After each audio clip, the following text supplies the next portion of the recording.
que dice así: pero Jonatán no había oído, dice, cuando su padre había juramentado al pueblo, y alargó la punta de una vara que traía en su mano, y la mojó en un panal de miel, y llevó su mano a la boca, y fueron aclarados sus ojos. Voy a resumirle brevemente el contexto de este versículo 27. Dice la Biblia que había una guerra, se iba a enfrentar Israel a los filisteos. Y dice la palabra de Dios en el capítulo 13 que Saúl estaba planeando aquella guerra, estaba trazando las metas militares para esa guerra, pero Saúl realmente no estaba en una comunión con Dios plena, o no estaba relacionado totalmente con la visión de Dios para esa batalla. Saúl estaba humanamente buscando opciones y pensando opciones para esa guerra. Ante esta situación, Saúl decide obligar a todo el ejército a no comer nada completamente, hasta que hubieran derrotado a todos los filisteos. En el capítulo 14 ya, en el versículo 27, se narra el momento en el que su hijo Jonatán, dice la Biblia que llegaron a un bosque, todo el ejército llegó a un bosque donde había miel. Quiero leer ese versículo porque es un texto que habla de algo sobrenatural. Dice así: entró pues el pueblo, versículo 26 del capítulo 14, entró pues el pueblo, dice, en el bosque, y he aquí que la miel corría, pero no hubo quien hiciera llegar su mano a su boca, dice, porque el pueblo temía al juramento. O sea, en el versículo 25 dice que todo el pueblo llegó a un bosque donde había miel en la superficie del campo. Y el verso 26 dice que la miel corría en la superficie del campo. Es un acontecimiento sobrenatural. Quiero entender que humanamente pueden haber dos explicaciones. Una, la miel era muy usada como un alimento básico, una proteína muy importante para el ejército. Y si ustedes se dan cuenta, siempre cuando había una guerra, los pajes de armas, los encargados del alimento, siempre llevaban miel, pan y queso. O sea, la miel se extraía entre el ejército como los alimentos básicos, ya que sustenta muy bien a un cuerpo humano. Creo entonces, puede ser que los filisteos que iban huyendo, porque la Biblia dice que ya Jonatán había empezado la guerra desde el capítulo 13, él se subió por un peñasco muy empinado, y dice que subió escalando con manos y pies, y él empezó a derrotar al ejército filisteo desde el capítulo 13. Entonces Saúl ni sabía que Jonatán ya estaba peleando y venciendo a los filisteos, y eso nos da a entender que tal vez posiblemente los barriles de miel o la despensa de miel que el ejército filisteo traía acumulada se rompe, y por eso hay miel en el campo corriendo. Es una de las explicaciones naturales. Ahora, lo importante aquí es ver esto, que dice la Biblia que el ejército llega al bosque y de repente todo el ejército, aunque ve la miel, ninguno quiere comer, porque Saúl los había hecho jurar que no comerían nada hasta que los filisteos hubieran sido derrotados. Pero como Jonatán no oyó ese juramento, porque él ya andaba en el campo de batalla peleando, entonces él no escuchó a su papá dar ese juramento, y automáticamente cuando él ve la miel, tenía hambre, dice que él toma un poco de aquella miel con una vara, y dice que cuando la come, sus ojos le fueron aclarados. Eso es un sentido muy hermoso, hablando espiritualmente. Creo, todos entendemos acá la simbología un poquito, y si no lo voy a explicar de todas maneras, la simbología de esta historia. Aquí encontramos mucha miel sobre el campo. En la Biblia, en el libro de los Salmos, el salmista David dice: tu palabra fue más dulce que la miel a mi boca sedienta. Quiere decir que la miel representa la palabra, es el nutriente más efectivo para nuestra salud. La palabra de Dios, la Biblia, como lo es la miel también físicamente hablando. Pero veamos esto en el sentido espiritual. Jonatán come de aquella miel, y dice que con una vara él tocó de aquella miel y luego la llevó a su boca y come, y se aclaran sus ojos. La palabra de Dios, la miel, la palabra del Señor aclara nuestra visión. Si yo no tengo claro lo que yo debo tener como mi visión como hijo de Dios, la Biblia me va a ayudar demasiado. ¿Sabe algo? Aunque el Espíritu de Dios nos puede revelar muchas cosas y nos puede mostrar muchas cosas, Dios nos ha dejado la Biblia como nuestra visión como hijo de Dios. Si quieres verlo como tu visión familiar, está en la Biblia. Si quieres ver tu visión ministerial que debes tener, está en la Biblia. Entonces creo que la iglesia necesita mucho abrazar la palabra de Dios y conocer la Biblia a tal punto que podamos tener una visión clara de qué es lo que tenemos que hacer o vivir como hijos de Dios. Quiero decirle a ustedes las tres cosas que Saúl no tenía claro, las tres cosas en las que Saúl, su visión estaba demasiado borrosa al respecto. ¿Sí? Tres enemigos de la visión de un creyente, y fueron los tres enemigos de la visión de Saúl como hijo de Dios y como rey sobre Israel. Vamos a ver esos tres ejemplos. Primero, primer cosa que entorpeció la visión de Saúl fue su posición. ¿Sí? Cuando él ve el lugar que él tiene, cuando él ve su posición, él está oscureciendo o se le empieza a borrar, a nublar la visión de Dios en su corazón. ¿Sabe por qué, hermano? Mire, ¿por qué razón en la historia de la iglesia cristiana se ha sabido de grandes personajes, grandes hombres de Dios, grandes mujeres de Dios, que siendo siervos, teniendo un ministerio, etcétera, de repente su visión se ve afectada y de repente caen en una circunstancia tremenda, de repente se ven lejos de Dios, se apartan? ¿Por qué? Uno se pregunta por qué. Porque algo oscureció su visión, algo estorbó. Esa claridad que tenían de quiénes eran como hijos de Dios se vio oscurecida por algo que se llama posición. Dios a todos nos da una posición. Cuando Dios permite que Saúl sea rey de Israel, le está dando una posición. Pero la posición nunca debe eliminar nuestra condición. Voy a explicarlo de nuevo. La posición que Dios nos da nunca debe eliminar nuestra condición. Nunca nos olvidemos, no importa qué posición Dios me dé, mi condición sigue siendo la misma. Sigo siendo alguien que necesita a Dios.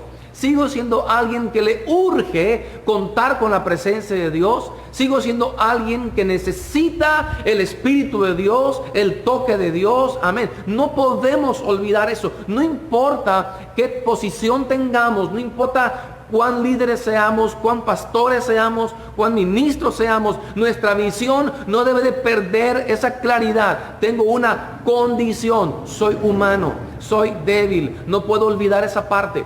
Cuando Saúl ve su posición, él piensa que él puede decidir todo y se olvida que dentro de su acción debe estar clara la visión de Dios. O sea, Dios, ¿qué quieres de mí?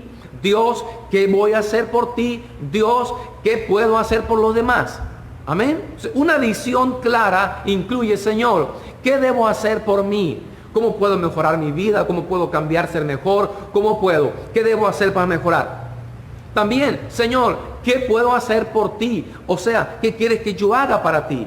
¿Qué servicio quieres que yo haga? ¿Quieres que ore por alguien? ¿Quieres que le predique a alguien? ¿Quieres que ministre a alguien? ¿Quieres que solamente obedezca tu palabra y sea un buen testimonio? Etcétera. Pero también, Señor, ¿qué quieres que haga por otros? La visión incluye esas tres fases. ¿Qué hago por mí?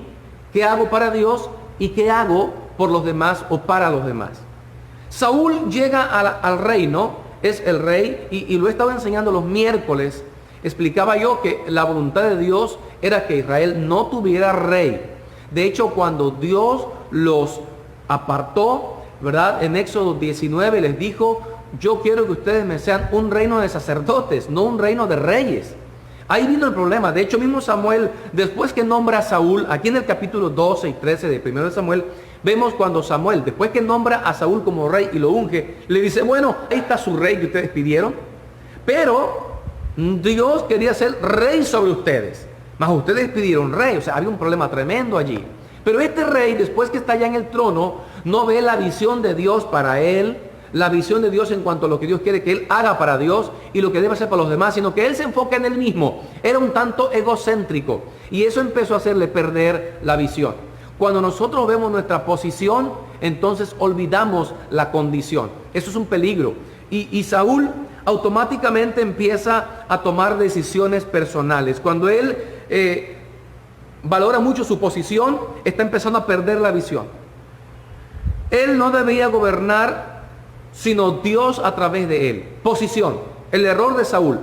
Él no debía gobernar, sino Dios a través de él. Por lo tanto, si él iba a una guerra, él tiene que preguntarle a Dios: Señor, ¿por dónde debo ir? ¿Cómo le debo hacer? ¿Qué debo hacer? De hecho, en esta guerra es donde a él lo vemos que él se pone a hacer el sacrificio en el capítulo 13. Él hace el sacrificio cuando lo tenía que hacer Samuel. Pero en el 15, él vuelve a hacer un sacrificio después de la guerra. Cuando la guerra termina en el 14, en el 15 Saúl hace un sacrificio una vez más. No sé si él nunca entendió. Yo creo que es que él se le había oscurecido la visión. Él no entendía que su posición no era sacerdote. Su posición no era otra. Solamente él era rey. Pero eso no lo elevaba por encima ni de Samuel ni de Dios. Entonces, esto es algo muy importante que debemos analizar. A veces nuestra posición nos hace olvidar nuestra condición, y nuestra posición hace que nosotros perdamos la visión, o la visión se oscurezca un poco. ¿Sí? Fíjense bien. Saúl va a una guerra. Saúl se sentía maravillado porque era rey, pero también se sentía maravillado porque tenía 3,000 soldados. Él se siente tan competente, tan capaz, y no porque él tuviera pocos soldados a comparación de los filisteos, debía sentirse diferente, sino me refiero a que él debería sentir el respaldo de Dios. Él debió decir: wow, tengo 3,000 soldados, pero no, eso no es lo importante. Tengo a Dios conmigo. Jehová de los ejércitos está conmigo. Eso hubiera marcado la diferencia. Pero dice la Biblia que él nombró.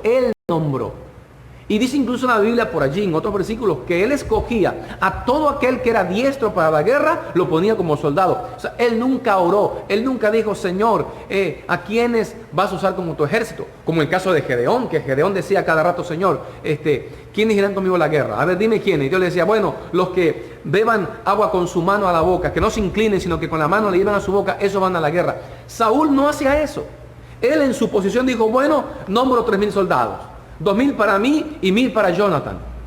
Pero ¿sabe cuántos venían en contra de él ese día? En esa guerra. Dice en la Biblia que venían 30,000 carros. Vamos a verlo si quieren tantito. En el versículo 15.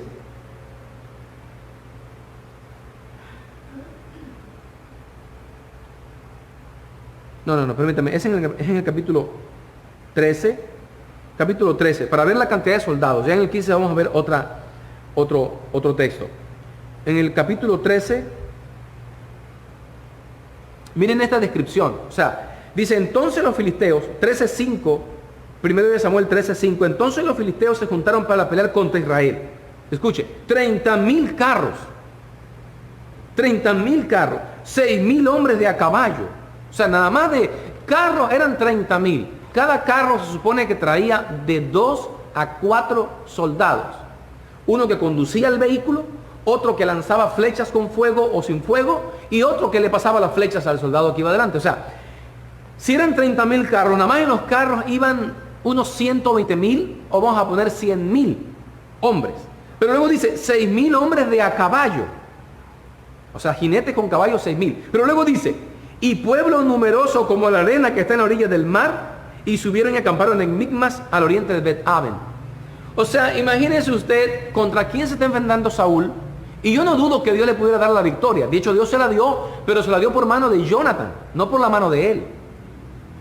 Entonces, Dios le da la victoria a Saúl porque Dios quiere que Israel gane la batalla. Pero si hubiera sido por Saúl, no la ganan, porque Saúl no tenía una visión clara.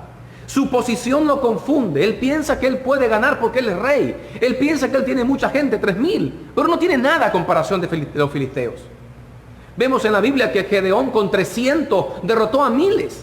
Y yo creo que Saúl también lo podía haber hecho él, pero si hubiera confiado en Dios, pero no confió en Dios, su visión se estaba oscureciendo.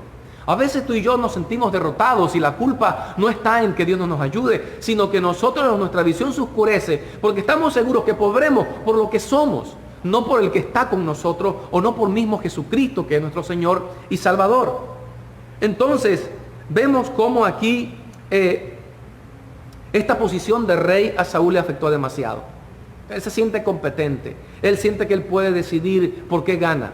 Él pone un ayuno forzado que ni Dios se lo reveló. Escúchelo, Dios no le mostró eso. A veces queremos resolver las cosas con ciertas acciones.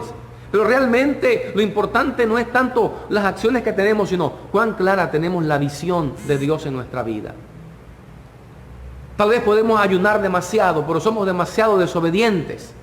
No podemos con ayuno revertir la desobediencia. Tenemos que obedecer y punto. Tenemos que ser obedientes. La visión de Saúl se había oscurecido porque él no estaba siendo obediente a la posición de Dios. Él estaba solamente pensando en su posición como rey sobre Israel. Segunda cosa que oscurece la visión de un hombre o una mujer o un creyente, su propia voluntad. Su propia voluntad. En el versículo 8 y 9 dice que Saúl esperó 7 días conforme al plazo que Samuel le había dicho, pero Samuel no venía a Gilgal y el pueblo se le desertaba. Entonces dijo Saúl, traedme holocausto y ofrendas de paz, y ofreció el holocausto. ¿Qué dice la Biblia? Que Saúl no esperó más a Samuel, y basándose en su voluntad, él dijo, bueno, como Samuel no viene, yo voy a hacer el sacrificio, tráiganme el holocausto, tráiganmelo todo para acá. Y dice, cuando él acababa de ofrecer el holocausto, he aquí Samuel que venía, y Saúl salió a recibirle para saludarle. Entonces Samuel le dijo, ¿qué has hecho? Saúl respondió, porque vi que el pueblo se me desertaba, y que tú no venías dentro del plazo señalado, y que los filisteos estaban reunidos en Migmas. Me dije, vean su actitud, la visión que él tiene. Me dije, ahora descenderán los filisteos contra mí a Gilgal, y yo no he implorado el favor de Jehová. Me esforcé pues y ofrecí el holocausto. Él está en una visión muy oscura. Él está pensando y diciendo, van a venir y yo no he hecho el sacrificio. Pero mismo Samuel le dice, obedecer es mejor que los sacrificios. Entonces, había aquí que obedecer, ¿qué cosa? Lo que Samuel había ordenado. Pero en su voluntad, él dice, no, yo voy a hacer esto, porque yo creo que debe ser así. Samuel no viene y ya los filisteos van a atacarnos y yo no he implorado el favor. Óigame, de nada sirve que yo implore el favor de Dios si no he sido obediente en los días anteriores. Eso es algo que debemos entender y aclarar muy bien como hijos de Dios. No podemos seguir caminando. La iglesia de hoy debe enfrentarse a esta realidad. La iglesia de hoy no puede seguir caminando en desobediencia y pensando que con una oración cambiará el mañana. No podemos caminar en desobediencia a la visión de Dios y pensar que con un sacrificio, con 1 o 2 ayunos, yo puedo cambiar el futuro. Porque lo que cambia el futuro es la forma de cómo yo me someto a Dios y obedezco a Dios de acuerdo a la visión que Él ha puesto. La visión que estaba en Saúl era la que Samuel le había dicho. Pero Saúl se le oscurece, se le borra esa visión, porque él mira su posición y olvida su condición. No olvidemos quiénes somos, no olvidemos cuán débiles somos, no olvidemos que somos frágiles, no olvidemos que somos la iglesia poderosa de Dios, sí, pero no olvidemos quiénes somos nosotros cuando olvidamos a Dios ponerlo en primer lugar. Si yo no pongo a Dios en primer lugar, mi futuro no es muy claro, está confuso. La Biblia nos dice que Jonathan fue todo lo contrario a su padre. Jonathan fue todo lo contrario a su padre. Y Jonathan es el contraste en el capítulo 13 y 14 de 1 de Samuel. Saúl está en su posición. Saúl está aferrado a lo que él es. Saúl está pensando como rey y actuando como rey y haciendo todo como rey. Pero Jonathan es muy diferente. Jonathan era capitán solo de 1000 hombres. Dice que su padre le autorizó 1000 hombres a él en una zona de Israel. ¿Sabe? Pero él sabía que la victoria no dependía de los 1000 hombres que él tenía. Él sabía que la victoria dependía de Dios. Vamos a verlo en 1 de Samuel capítulo 13, en el versículo 2. Escogió luego, dice desde el 1, había ya reinado Saúl 1 año, y cuando hubo reinado 2 años sobre Israel, apenas llevaba 2 años de rey, y ya se le había olvidado quién era. Escogió luego a 3000 hombres de Israel, de los cuales estaban con Saúl 2000 en Migmas, y en el monte de Betel 1000 estaban con Jonathan. Perdón, dice, y en el monte de Betel. Y 1000 estaban con Jonathan en Gabá de Benjamín, y envió al resto del pueblo cada uno a sus tiendas. O sea, él se deja 2000 y le deja 1000 a Jonathan. Ese es el texto que nos menciona la cantidad de soldados que tenía. Ahora vamos a ver en el 14:6. Dijo pues Jonathan a su paje de armas. Mire, Jonathan solo se levanta contra los filisteos y le dice a su paje de armas, al que le cargaba la espada, el escudo y las flechas, la lanza: pasemos a la guarnición de estos incircuncisos, quizá haga algo Jehová por nosotros, pues no es difícil para Jehová salvar con muchos o con pocos. Oiga, ¿con cuánto fue Jonathan a la guerra? Con su paje de armas, fue él solo. Pero él humildemente dice: subamos, tal vez quizá Jehová haga algo. Él no dice: yo voy a hacer algo, voy a ir yo solo a pelear porque yo voy a hacer algo. No, él dice: tal vez Dios haga algo, porque no depende de muchos que Dios nos dé la victoria. Dios nos las puede dar. O sea, él tenía la fe de que Dios con poquitos podía dar la victoria. Y sigue diciendo, su paje de armas le respondió: haz todo lo que tienes en tu corazón. Ve pues, aquí estoy contigo a tu voluntad. Mire, lo que nos muestra en este versículo es la humildad y la sujeción, tanto del paje de armas como de Jonathan. Dijo entonces Jonathan: vamos a pasar a esos hombres y nos mostraremos a ellos. Y él pone una señal. Si ellos, si nos dijeren: esperad hasta que lleguemos a ustedes, entonces nos estaremos en nuestro lugar y no subiremos a ellos. Mas si nos dijeren: subid a nosotros, entonces subiremos, porque Jehová los ha entregado en nuestra mano, y esto nos será por señal. Miren lo que estaba haciendo Jonathan. Jonathan, de acuerdo a la visión de Dios, le estaba trazando una guerra, un plan militar, con un hombre a su lado, y él traza esto y dice: bueno, si ellos me dicen suban a mí, entonces es que Dios los entregó en nuestra mano. Si nos dicen que nos esperemos, no vamos a subir. Está poniendo todo en las manos de Dios, está confiando en Dios. A él no le espantó que eran 30,000, que eran 100,000, no le importó que eran como la arena del mar. Él sube en el nombre de Dios, confiando en Dios. Mire, la posición de Saúl, él no se mira como el rey, él se mira como un simple soldado que puede hacer algo en el nombre de Dios. Y como tú como creyente ves que tú, no importa si eres un ministro o solo eres el que limpia el templo, tú dices: yo en el nombre de Dios puedo atravesar esta situación, yo puedo enfrentar esta circunstancia. Entonces dice que los hombres de la guarnición, cuando Jonathan sube, se mostraron pues ambos, dice el versículo 11, se mostraron pues ambos a la guarnición de los filisteos, y los filisteos dijeron: he aquí los hebreos que salen de las cavernas donde se habían escondido. Y los hombres de la guarnición respondieron a Jonathan y su paje de armas: subid a nosotros. Era la clave, esa era la señal. Y os haremos saber una cosa. O sea, estos dijeron: como nada más son dos, vamos a decirles que suban y los vamos a matar. Pero Jonathan ya le había preguntado a Dios: Señor, si ellos me dicen que yo suba, voy a subir en tu nombre. Amén. Entonces dice que subid de nosotros y os haremos saber. Entonces Jonathan dijo a su paje de armas: sube tras mí, porque Jehová los ha entregado. ¿Qué dijo Jonathan? Porque Jehová. Él no dijo porque yo los voy a matar, él dijo porque Jehová, y dice los ha entregado. Y vean esto, hermano, vean esto aquí tan hermoso. Dice: sube tras mí, porque Jehová los ha entregado en manos. ¿Cómo dice Jonathan? Eso, hermano, es fascinante, esa actitud. Porque Jehová los ha entregado, ¿qué? En manos de Israel. ¿Se da cuenta? Jonathan no dice: oh, esta es mi victoria. Jonathan no dice: esta es mi guerra. Él no dice: Dios los entregó en mis manos. Ni dice: los ha entregado en tus manos mi paje de armas. No, él dice: Dios los ha entregado en las manos de Israel. O sea, él estaba allí por Israel. Él no estaba allí quejándose: oh, ¿dónde están los demás? Nada más yo vine. A veces como creyentes nos quejamos de muchas cosas. Nadie ora, nada más yo. Nadie ayuna, nada más yo. Pero vean Jonathan cómo dice: él subió. De hecho, le costó subir ese peñasco. La Biblia narra ahí en el versículo anterior cómo Jonathan subió allí con sus manos y sus pies. Prácticamente alpinismo antiguo.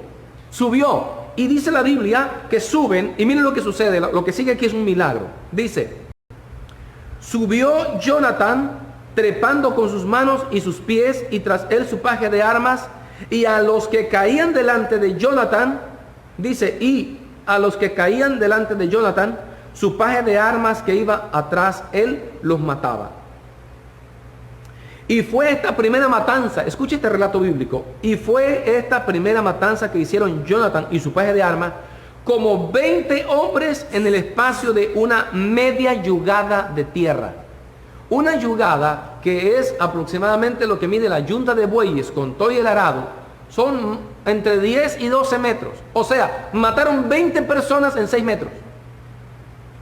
No estaban matando gente de acuerdo al número que ellos eran. Estaban matando gente de acuerdo al avance que ellos hacían. Si Jonathan caminaba 6 metros, morían 20 hombres. Si Jonathan caminaba 100, iban a morir demasiados.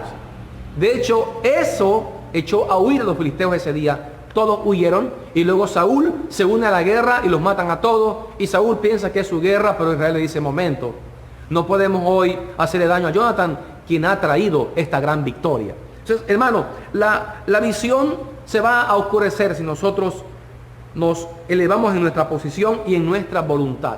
Vean cómo Jonathan actúa de acuerdo en una posición humilde y en una voluntad que él dice no es la mía, es la de Dios. Si Dios permite y si Dios me da la señal, yo subiré. Si es la voluntad de Dios, los va a entregar en mi mano. Si no, no. Dios puede entregarme a la multitud, aunque seamos pocos o seamos muchos. Él estaba confiando en la voluntad de Dios. La vida se trata de hacer la voluntad de Dios, no la nuestra.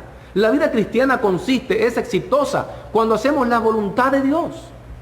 Es necesario consultar a Dios y preguntarle, Señor, ¿es tu voluntad?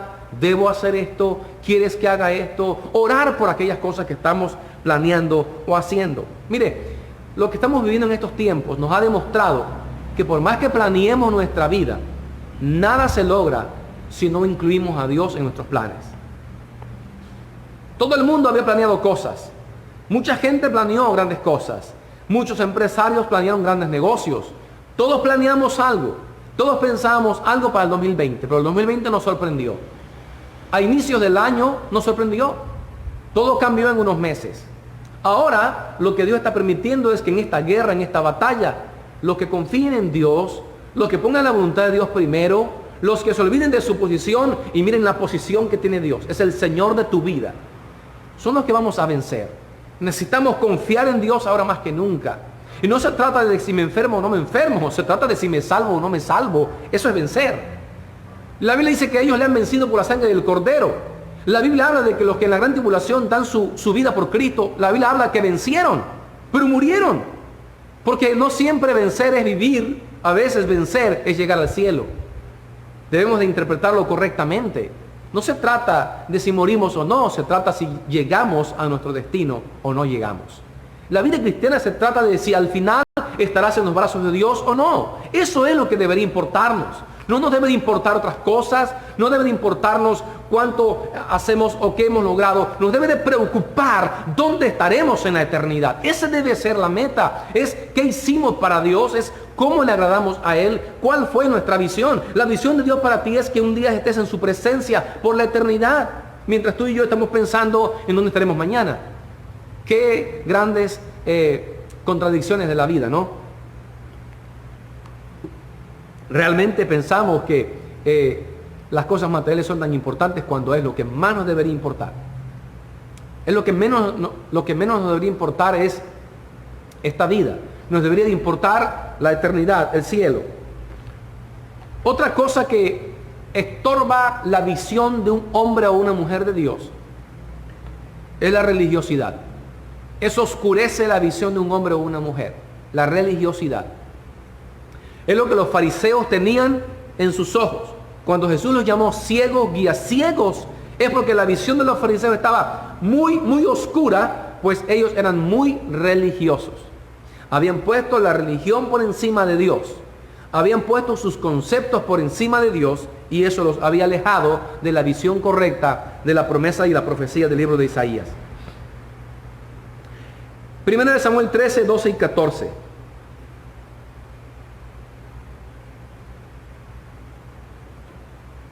Veamos la religiosidad de Saúl.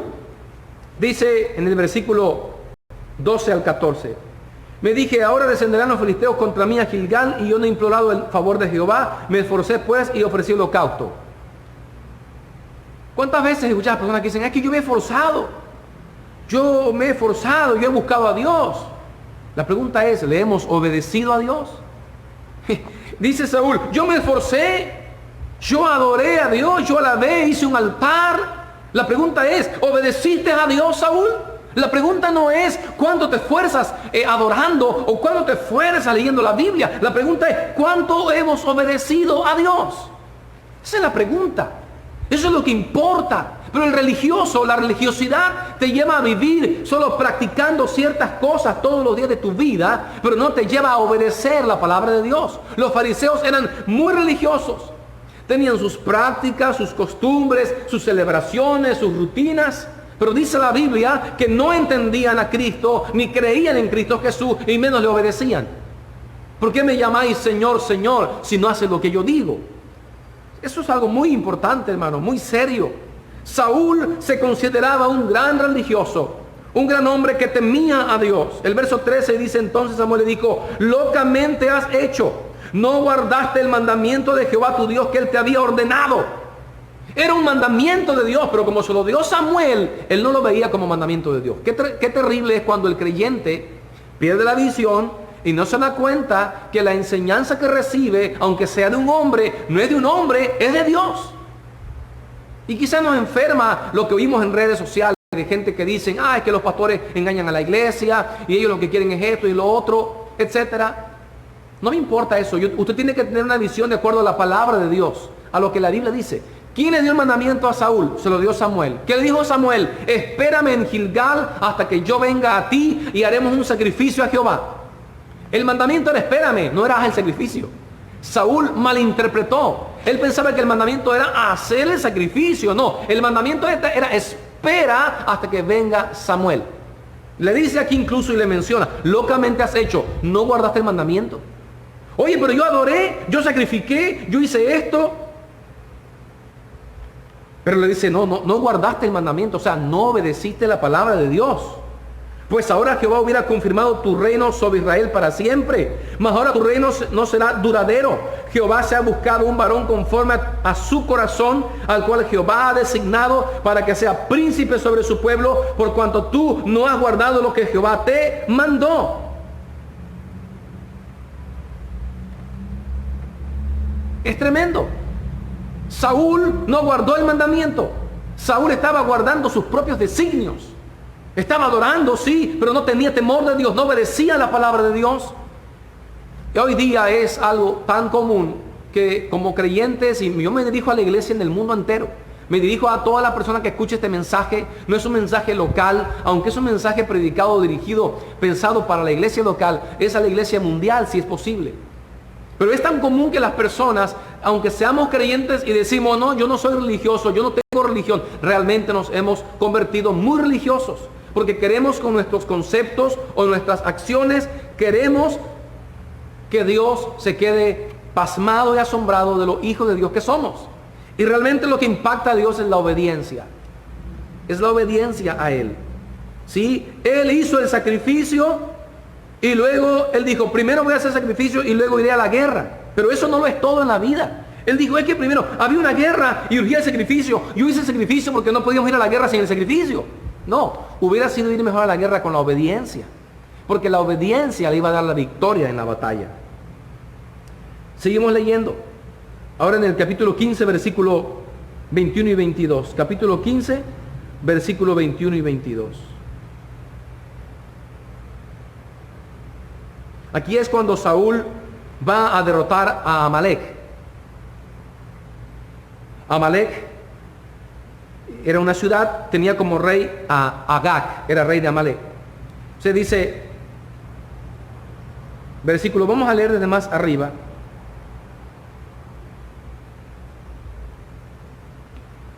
Desde el versículo 14. 15, 14. Primero de Samuel 15, 14. Samuel entonces le dijo a Saúl, pues qué balido de ovejas y bramido de vacas es este que yo oigo con mis oídos. Saúl respondió: de Amalec los han traído, porque el pueblo perdonó lo mejor de las ovejas y de las vacas para sacrificarlas a Jehová tu Dios. Vea que incluso no dice a Jehová mi Dios, dice a Jehová tu Dios. Eso nos muestra la relación que había de Saúl con Dios no era muy cercana, muy estrecha. La visión de Saúl se había oscurecido. Se había solo fijado en su posición, en su voluntad y en su religiosidad, y no estaba mirando la visión de Dios. Dice, para sacrificarlas a Jehová tu Dios, pero lo demás lo hemos destruido. Entonces dijo Samuel a Saúl: déjame declararte lo que Jehová me ha dicho esta noche. Y él respondió: di. O sea, antes que amaneciera, antes que Samuel se encontrara con Saúl, ya Dios le había dicho en la noche a Samuel el mensaje. Dice, y dijo Samuel: aunque eras pequeño en tus propios ojos. ¿Qué le está haciendo aquí? Vean el mensaje de Dios. ¿Qué le está diciendo aquí Samuel a Saúl? Le está recordando la condición que él tiene. O sea, lo que él había olvidado por causa de la posición, que era su condición, Samuel se la recuerda y le dice: aunque eras pequeño en tus propios ojos. Es decir, no solamente Saúl era pequeño a nivel nacional, no solamente era pequeño porque no tenía ninguna posición antes de ser rey, sino que Saúl tenía un problema de autoestima. Él no se sentía nadie. Le dijo: aunque eras pequeño en tus propios ojos, no has sido hecho jefe de la tribu de Israel y Jehová te ha ungido por rey sobre Israel.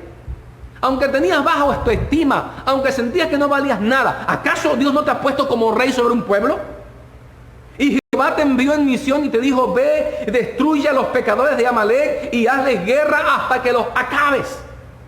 ¿Por qué pues no has oído la voz de Jehová tu Dios, sino que vuelto al botín has hecho lo malo ante los ojos de Jehová? Y Saúl respondió a Samuel, mire, y todavía contesta: antes bien he obedecido. Escuche, cuando la visión se pierde, la persona insiste que lo que está haciendo está bien. Cuando alguien pierde la visión, hermano, aunque uno le exhorte, él siempre va a decir: yo estoy bien, hermano.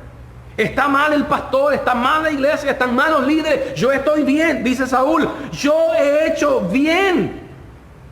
He obedecido, antes bien he obedecido. Te equivocas, Samuel. Yo he obedecido la voz de Jehová y fui a la misión que Jehová me envió, y he traído a Agag, rey de Amalec, y he destruido los amalecitas. Mas el pueblo tomó del botín ovejas y vacas, las primicias del anatema, para ofrecer sacrificios a Jehová tu Dios en Gilgal. Mire, cuando alguien pierde la visión, se contradice en lo que dice. Porque Saúl dice: hemos obedecido tu palabra, y luego dice: he traído a Agag, rey de Amalec. ¿Y no que lo tenía que matar? Luego dice: el pueblo tomó del botín vacas, y dice: de las primicias. O sea, está considerando de que eres un hombre perfecto que va a dar las primicias a Dios. Pero resulta que dice: del anatema. Las primicias de lo que está maldito lo hemos traído a Dios. Dice: para ofrecer sacrificios a Jehová tu Dios en Gilgal. Otra vez vemos que él no tiene comunión con Dios, porque él dice tu Dios, no dice mi Dios. Esto es tan serio, hermano, como que hoy día, como creyentes, nosotros tenemos que estar observando nuestra visión que tenemos acerca del Hijo de Dios que somos. No podemos seguir juzgándonos de acuerdo a lo que nosotros pensamos. Tenemos que dejar que nos juzgue la palabra de Dios. Por eso Santiago dice: no seáis solamente oidores, sino hacedores. Tomen la Biblia como un espejo y mírense en ella y vean lo que ella dice y traten de ser como ella dice que deben ser. No hagan como aquel que lee la palabra de Dios, ve lo que ella dice, pero luego se va y olvida lo que la Biblia dice que él debe ser.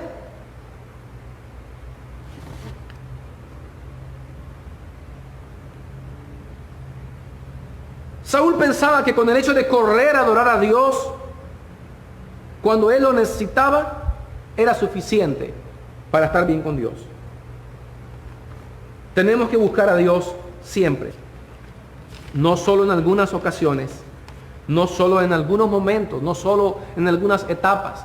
Yo sé que esta etapa está llevando a muchos, está llevando a todos al acercamiento con Dios.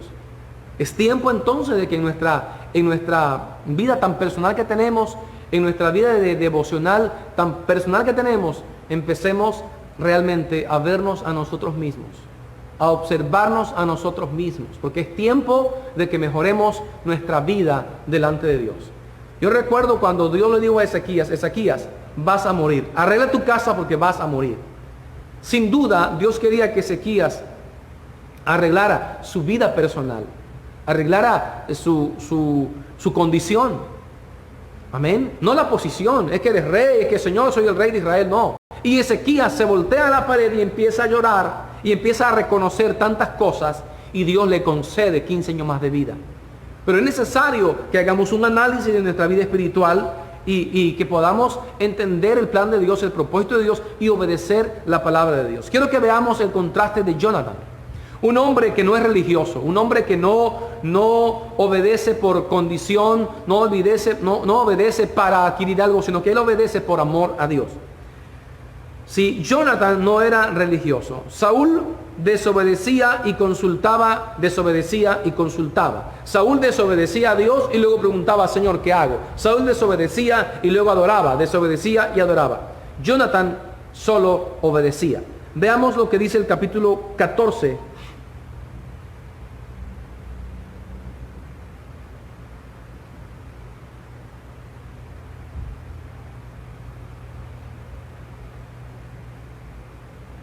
Cuando Saúl se da cuenta que, esto es, volviendo a la etapa de la miel, de cuando Jonathan comió de la miel que viene del campo, dice la Biblia que Saúl de repente consulta a Dios y Dios no le responde. Y él piensa que esto es por culpa de algún pecado de otro. No piensa que es pecado de él. Él piensa que es pecado de otro. Incluso él pide que se eche suertes y se descubra el pecador. La suerte cae sobre Jonathan. Y dice la Biblia que Saúl dijo, le dijo a Jonathan, declárame lo que has hecho.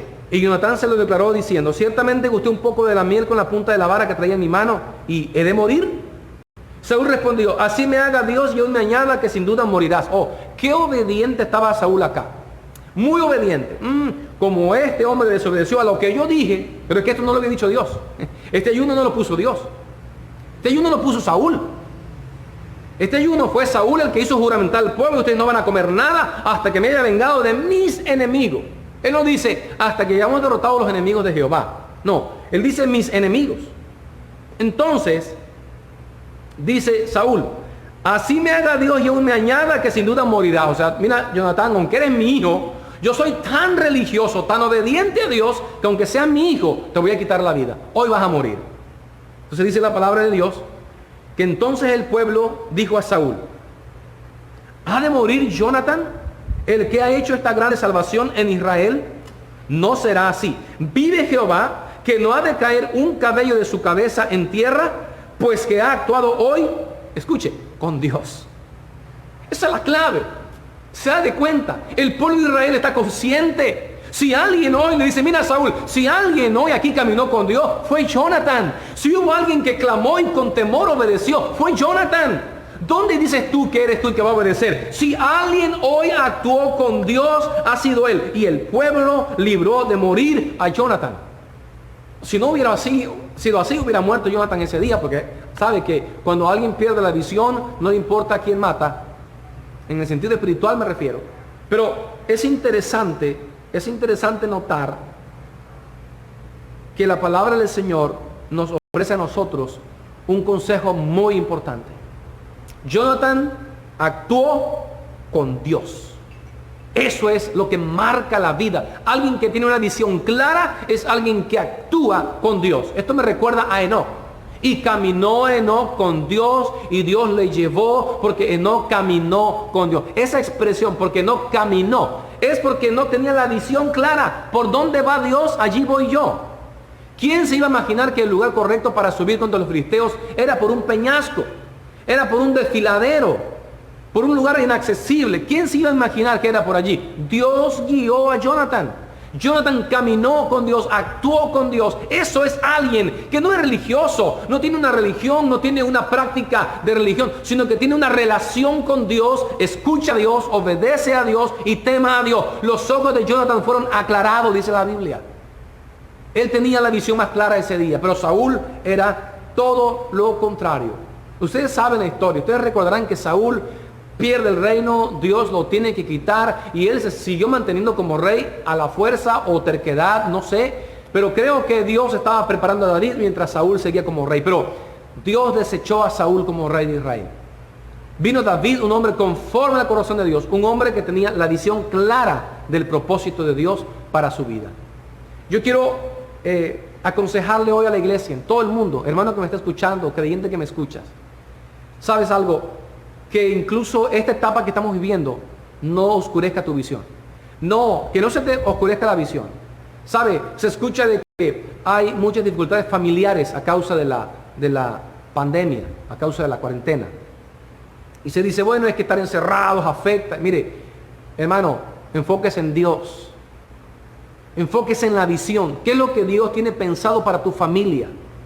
¿Qué es lo que Dios tiene pensado para ti? La iglesia no ha terminado. La iglesia no ha terminado nada. Lo he predicado cada oportunidad que tengo. La iglesia prevaleció en cosas peores que lo que estamos viviendo. ¿Cuánto no va a prevalecer hoy? La iglesia va a permanecer. La iglesia sigue estando aquí. La iglesia sigue siendo la esposa del Cordero. Y tú y yo tenemos que mantener la visión. Que nada oscurezca nuestra visión.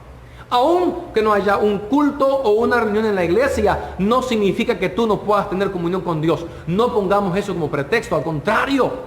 Hoy es el tiempo de estar en una comunión más cercana, más estrecha con la palabra de Dios, con el Espíritu Santo, con el Señor, caminando con Cristo Jesús. Yo le invito para que usted fortalezca su relación con Dios. Fortalezca su relación con Dios. Fortalezca su familia en oración. Fortalezca su vida. Si usted se fortalece, sus hijos serán fortalecidos, porque la Biblia dice que la bendición alcanza aún a los que no conocen al Señor. Dice la Biblia a las esposas, mujer, si tu esposo no es creyente, pero consciente de vivir contigo, santifícate, porque tu santificación lo puede afectar positivamente a él también en la santidad. Así que vamos, no aflojemos nuestro paso. No importa, tal vez estamos escalando hoy por un peñasco, tal vez hoy estamos subiendo con dificultades. No importa, ¿sabes? Cuando lleguemos a la parte de arriba de esta etapa, entonces cada 6 metros habrá gran victoria.